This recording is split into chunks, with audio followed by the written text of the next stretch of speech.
who are you led by, right? So, and I say this to say, if you are not led by, you know, some higher power outside of yourself, who are you led by, right?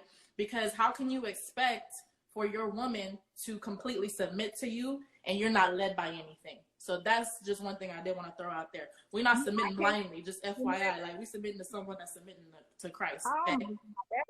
That's a nail on the head for sure, because I say that when I talk about submission, because it's like, I can't let you lead me if you're blind. You know what I mean? And it's like, okay, I want to submit to you, but what am I submitting to? Mm-hmm. Like, are you, because I'm not going to marry no man that's not a good leader. Like, if I'm married to you, I see you as somebody. You know what I mean? So we won't even get to the engagement stage unless I look at you as somebody who can be a leader. Yes. And you're right. Like, I can't, can't have the blind leading the blind. Not saying necessarily I'm blind, but if I'm going to submit to you, I'm giving you a position to be the head of our household. Mm-hmm. I'm telling you, you wear the pants in this relationship.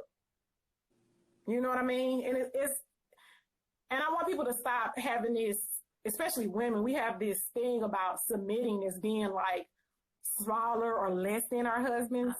And the one thing about that is I have proof. I worked in the ER for 2.5 years. Mm-hmm. And every time I went into a room to get the insurance information, I always looked at the wife. I have met men that are in their 40s and 30s in the ER that don't even know their social security number, but their wife know it by heart. I have a mom in the ER that have 4 kids and a husband. She knew everybody's social security number in the house by heart. So trust and believe, if I'm a stay-at-home mom, I know what's going on in this house more than he does. Yes.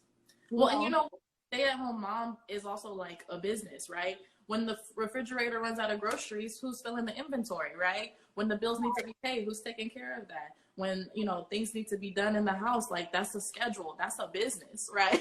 So it's not lesser than, but submitting even, you talked about women being careful about making more money than their men and how they project it.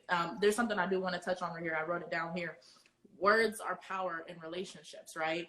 So once you put something out there, you know, you start saying like, hey, that's mine, or that's this, that creates a new precedent within your relationship. You want to talk about that a little bit? Yeah. Just knowing that it's at the end of the day, it's a union, you know, and we're talking about marriage, or we're talking about relationships, marriage, but certain things. So like whenever I talk about sex, I'm talking about in the confines of marriage, just so we all have that picture clear. Okay. These are all related to like, you know, marriage, relationships. If you call yourself together, which I mean, you know, this applies. Okay.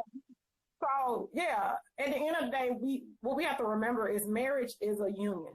You know, we stood in front of our friends, our family members, and God, and said, forsaking all others. And I'm promising my life to you, you know.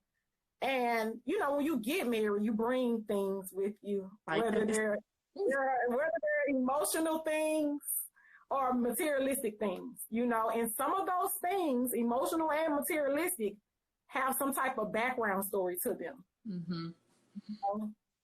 I remember I had a conversation with someone. It was a topic about, it was like on TV or something. And they said, would you wear lingerie from an old relationship with a new guy? And I was like, I don't see no issue with it if he don't know where it came from.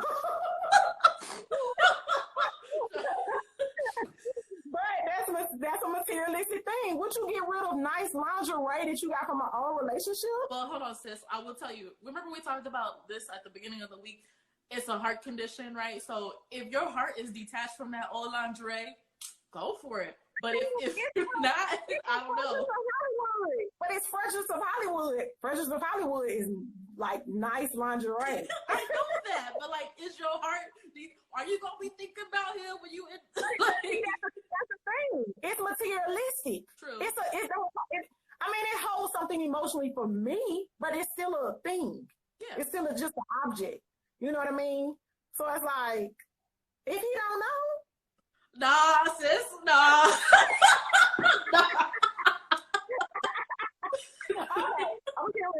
I'm about to bring the buzzer out. Where the buzzer at? example, like a lot of men have things that are old that they just hold on to. You know, they may got it from their best friend back in the day, or a lot of guys have like, I mean, I know with me, I'm real bad because, you know, I love to read books. Mm-hmm. So my husband, I don't know what he gonna do with all my books. Because when he tell me I gotta let something go, I gotta give something away, I'm gonna be like, what you mean? I was like this before you met me, you know? But when it comes to words now, that thing called words.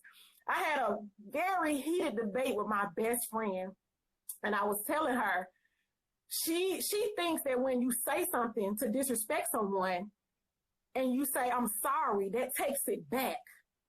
And I was trying to tell her, you have to remember, I'm going to use this lip gloss. If I take this lip gloss from you and you say, Fontaine, that's my lip gloss. And I'll be like, oh, okay, I'm sorry. I can give it back. You have it back now, right? But words are in here. When you say something mean to me, yeah, you can apologize. And yes, I can accept your apology and I can forgive you, but I'm never going to forget how you made me feel. Yeah. So in some little way, yeah, we can move on. I've forgiven you, but I'm still like, do I trust to put you in that position to hurt my feelings again? Because you said some things that hurt me. Mm-hmm. You know, so with words, we have to be extremely careful. And so there's a difference, y'all, between words that you could say to make a situation permanent versus, so I'll give you an example. One of the rules that I had when I was married was we don't joke about divorce unless we're serious, right? Because I had seen another couple that we had spent time with joke about, you know, divorce, and I was like, that's not funny. Like, don't joke unless you're about to do it, right? So there's words that create a permanent, you know, reaction or permanent outcome, right? Versus, you know, words that can. So I think part of it too is look at how it's going to make someone feel, but look at what the outcome is going to be from those words. Like, is it going to have a lasting effect? And I think that's what you're trying to say, but I just want to paint the picture with an actual scenario because people don't understand that. Once that's out there, you can't put that back in a cookie jar. Like, that's it. If it comes down to like, oh, we are going through a divorce, now you're going to bring up those jokes. Like, you remember that day we was just joking about divorce and you said this? Were you serious? Now that we're going through a divorce? You were serious. Right.